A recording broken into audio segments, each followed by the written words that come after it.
ജില്ലകളിൽ ഇന്നും മഴ കനക്കും.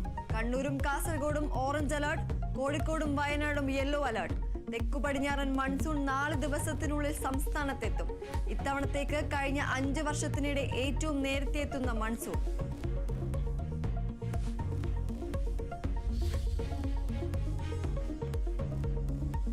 മലപ്പുറം കൂരിയാട് ദേശീയപാത തകർന്ന ഭാഗം സന്ദർശിക്കാൻ ദേശീയപാത അതോറിറ്റി നിയോഗിച്ച വിദഗ്ധ സംഘം പരിശോധന നടത്തും. സംഭവത്തിൽ പൊതുമരാമത്ത് വകുപ്പും അന്വേഷണം നടത്തും. ബാക്കി നിർമ്മാണ അന്വേഷണം റിപ്പോർട്ട് നൽകിയ ശേഷം.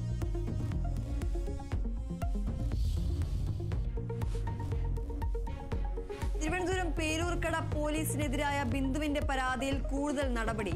അന്വേഷണ റിപ്പോർട്ട് ഇന്ന് ADGPക്ക് കൈമാറും. SI പ്രസാദിന് പിന്നാലെ ASIക്കെതിരെയും നടപടിക്ക് സാധ്യത.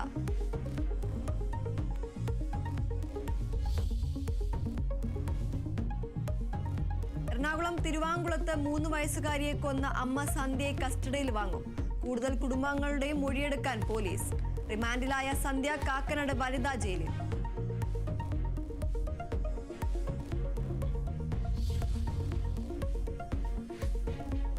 പാക് ഭീകരത തുറന്നു കാട്ടാനുള്ള കേന്ദ്ര സർക്കാരിന്റെ വിദേശ പര്യടനത്തിന് ഇന്ന് തുടക്കം. MP-മാരുടെ ആദ്യഘട്ട പ്രതിനിധി സംഘം ഇന്ന് പുറപ്പെടും. ചൈനയും പാകിസ്ഥാനും ഒഴികെയുള്ള എല്ലാ UN രക്ഷാസമിതി അംഗങ്ങളെയും കാണും. UAE സന്ദർശിക്കുന്ന ആദ്യ സംഘത്തിൽ ET മുഹമ്മദ് ബഷീർ MP-യും. ഇന്നും നാളെയും പുറപ്പെടുന്നത് 3 സംഘങ്ങൾ.